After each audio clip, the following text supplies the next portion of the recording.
यीशु के मधुर नाम में एक बार फिर से आप सबको जय मसीह की और वॉक विद गॉड चैनल में आप सभी का स्वागत है। और यहाँ पर आज मैं एक वचन को पढ़ रहा हूँ जो लिया गया है यशाया की पुस्तक उसका 1 अध्याय और उसका 2 वचन। यहाँ पर इस प्रकार से लिखा है, हे स्वर्ग सुन और हे पृथ्वी कान लगा, क्योंकि यहोवा कहता है, मैंने बाल बच्चों का पालन पोषण किया और उनको बढ़ाया भी, परंतु उन्होंने मुझसे बलवा किया है। इस वचन को पढ़ने पर हमें पता लगता है कि किस प्रकार से परमेश्वर जो है यशाया के द्वारा इजराइलियों के विषय में शिकायत कर रहा है। वो स्मरण दिला रहा है कि किस प्रकार से इजराइलियों को मैं गुलामी से बाहर निकाल कर लाया, किस प्रकार से मैंने उनका पालन पोषण किया, उनको बढ़ाया, उनको हर प्रकार की वो चीज़ें, वो वस्तुएं जिनकी उनको आवश्यकता थी वो जंगल में भी मैंने उनको दी, मार्ग में जब 40 साल मैंने उनकी अगुवाई करी। लेकिन आज वो लोग भूल गए हैं, उन्होंने बलवा किया है। अगर आप देखें प्रभु के वचन को तो वो कह रहा है, मैंने बढ़ाया है, मैंने पालन पोषण किया, परंतु उन्होंने मुझसे क्या कर लिया? बलवा कर लिया। और इसका क्या परिणाम हुआ? बलवा करने का, परमेश्वर से दूर जाने का परिणाम ये हुआ। जब आप पढ़ेंगे इसकी 1 अध्याय की यशाया उसकी 5 और 6 आयत को, तो वहां पर लिखा है कि सिर से लेके पैरों के नाखून तक उनका पूरा शरीर घाव से भर गया। वो दुखों में जीवन व्यतीत कर रहे हैं, वो तकलीफों में जीवन व्यतीत कर रहे हैं। उनके लड़के वाले बिगड़ गए हैं, वो कुकर्मी हो गए हैं। उनके जीवन के अंदर सिवाय दुखों के, सिवाय घाव के, सिवाय बीमारियों के, सिवाय तकलीफों के, सिवाय निराशा के कुछ भी नहीं बचा है। तो प्रभु ये शिकायत क्यों कर रहे हैं? क्योंकि प्रभु उनको इस परिस्थिति में देखना नहीं चाहते हैं। प्रभु चाहते हैं मैं इनके जीवन के अंदर आशीषों को देखूं। प्रभु चाहते हैं मैं इनके जीवन के अंदर हर प्रकार के सुकून, शांति और इत्मीनान को देखूं। अगर आपको स्मरण होगा, जब परमेश्वर ने आदम को बनाया, हव्वा को बनाया, तो बनाने के बाद में परमेश्वर ने उनको आशीषित किया, उनको कहा फूलो फलो और पृथ्वी में भर जाओ। आदि काल से ही प्रभु की इच्छा थी, इच्छा है और आगे भी इच्छा रहेगी कि मनुष्य जाति जो उसके हाथों से बनाई गई है वो शांति से पूर्ण जीवन को व्यतीत करे। लेकिन हम देखते हैं इजरायलियों ने परमेश्वर के साथ बलवा किया। बलवा करने का अर्थ क्या है? उन्होंने प्रार्थना करने का जीवन त्याग दिया। मैं और आप भी अपने जीवन के अंदर कई दफा इस प्रकार की बातों को होते हुए देखते हैं। यदि आप ऐसा देखते हैं, कोई ऐसी बात आपके जीवन के अंदर हो रही है जो आपको प्रभु से दूर कर रही है, तुरंत क्षमा मांगे और प्रभु के नज़दीक आ जाएं, प्रभु के पास आ जाएं।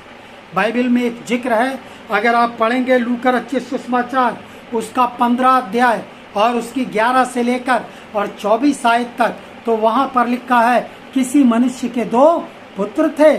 छोटे पुत्र ने अपने पिता के पास जाकर क्या कहा? हे पिता, मुझे अपनी संपत्ति में से जो मेरा हक है वो मुझे दे दे। दूसरे शब्दों में वो पुत्र क्या बोल रहा था? पिता, अब मैं तेरे साथ तेरी संगति में अपने जीवन को व्यतीत करना नहीं चाहता हूं। और उसने अपनी संपत्ति का भाग लेकर पिता के घर से दूर चला गया, दूर चला गया। और क्या हुआ? परिणाम बाइबल में लिखा है, आप बाद में पढ़िएगा, लूका 15 अध्याय उसकी 11 आयत से लेकर 24 आयत तक। क्या परिणाम हुआ? वो पैसे को मोहताज हो गए।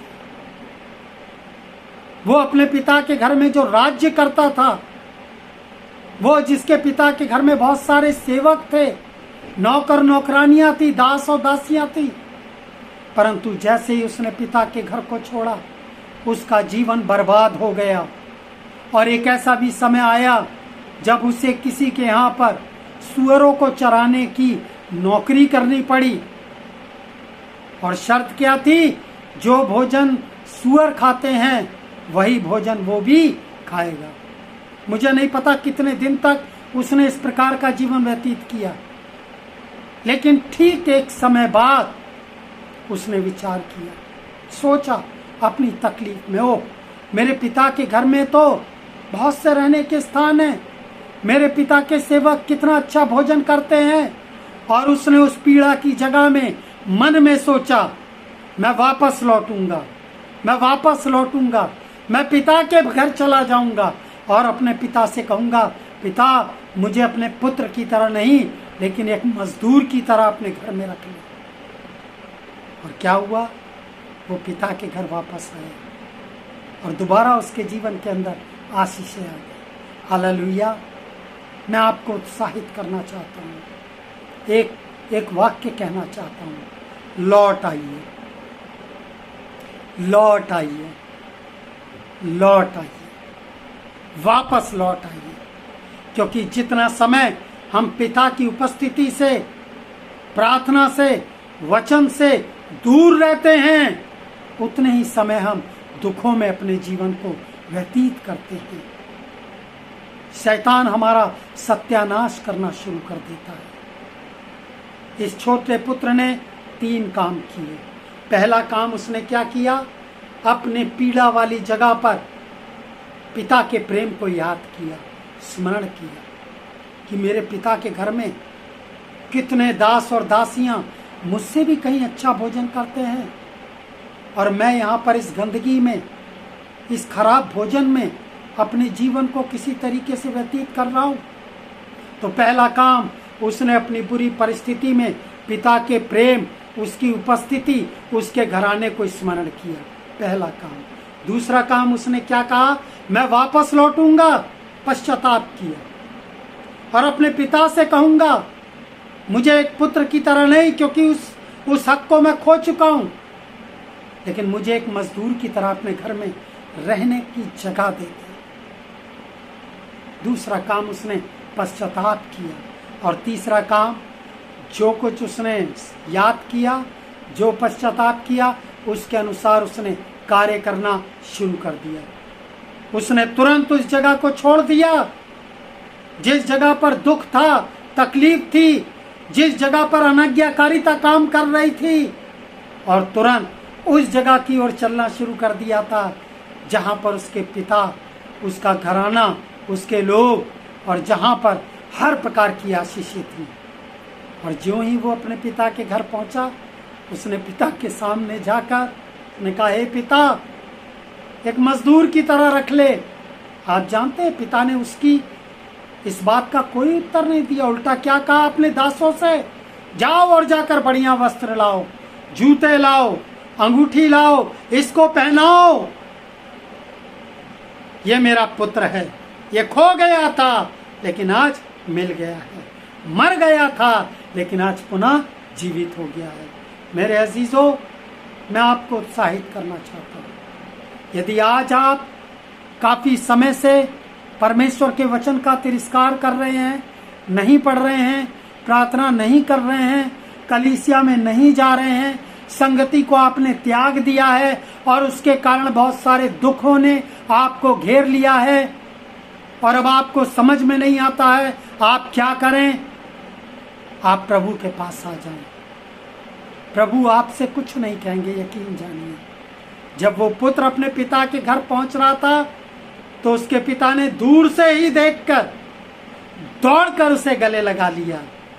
ठीक उसी प्रकार से परमेश्वर भी आपको वापस लौटते हुए देखकर वो आपसे शिकायत नहीं करेंगे, लेकिन वो आपको गले लगा लेंगे और वो आपके जीवन को ठीक वैसा ही कर देंगे जैसा वो चाहते हैं, जैसा आप आशीषों में छोड़कर चले गए थे। वापस लौट आए, लौट आने में ही भलाई है। Hallelujah, hallelujah, hallelujah. आज से ही प्रार्थना करना शुरू कर दें, प्रभु के वचन को पढ़ना शुरू कर दें और सबसे जरूरी बात है संगति करना शुरू कर दें। तुरंत इसी समय पर अपने पासवान को फ़ोन लगाएं और कहें, पादरी साहब, गुजरे दिनों से मैं संगति से दूर था, लेकिन मैं चाहती हूँ मैं पुनः संगति में हूँ। और यकीन जानिए प्रभु एक बार फिर से आपको अपनी नज़दीकी में बढ़ने का मौका प्रदान करेंगे। प्रभु आप सबको बहुतायत से आशीष दे। जय मसीह की।